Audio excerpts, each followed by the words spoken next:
Hi, welcome back to the garden. We are in mid-September here in Zone 9A, and today we're going to talk about 3 things that could go wrong in your garden and how to fix them.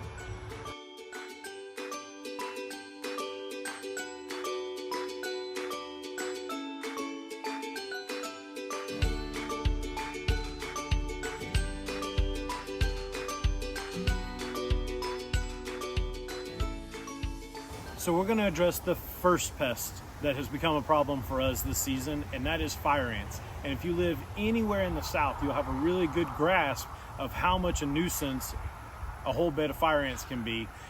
And that's what happened with this bed here. We had our cantaloupes and our watermelons, and at the end of the season, at the end of the summer, we went ahead and pulled those, and this bed was completely full of fire ants. And the way we control those fire ants is through First Saturday Lime. And if you're interested in getting some of this for yourself, we'll put a link in the description below. But we like to use the First Saturday Lime because it still allows us to have that organic or that beyond organic approach to our backyard garden. And the way we control them in this bed is once we pulled all our plants, we sprinkled across the top, we stirred the bed, we sprinkled again, we stirred it one more time, and we sprinkled it one more time with that First Saturday Lime. And 2 days later, we had no more fire ants in this bed, and now it's ready to plant for our fall garden. The second pest that we have been faced with this year are grasshoppers, and specifically in this garden bed here along the side of the chicken run.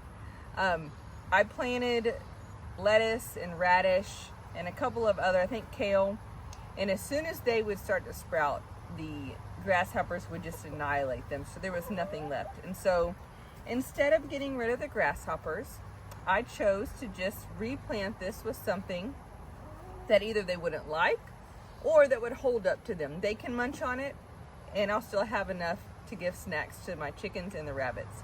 And so that is comfrey, because it is prolific. It will take over this whole bed, which is fine because this is a bed all on its own. And it will not spread to the rest of the garden or the yard because the variety that we went with will not propagate through the seeds. They can only be propagated through the root cuttings, and that's how I ordered them. And I'll link below the place that we got them. They sent us 12 root cuttings, and we planted all of them, and they have all sprouted and are coming in nicely. And the great thing about comfrey is that it is considered a powerhouse in the permaculture community.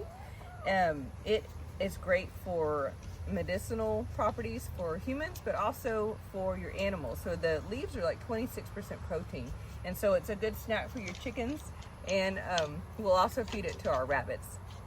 So that's the way we decided to deal with the grasshoppers. Not get rid of them, but just replace what they were eating. There will be enough for them and for us. So the third problem we encountered here in our backyard was we didn't have the abundance of pollinators we needed to make sure that all our fruits and vegetables were getting fertilized. We have not noticed an abundance of effective pollinators. So we haven't had the honeybees or the bumblebees or the butterflies or all those great pollinators that you really need in a backyard garden to make sure that you're getting all the fruits and veggies pollinated that you need. So there's a little trick that we're going to try to bring them in, and I'm going to have my daughter explain how we're going to bring those in. Flowers. And subscribe. So you may be wondering, what kind of flowers do I plant? They're going to attract those beautiful butterflies and bees. And the answer is really simple. What kind of flowers do you like to look at? And what kind of flowers grow well in your area? And that's what you plant. And you can choose to do them from seeds. Just know that from seeds it's going to take quite a while.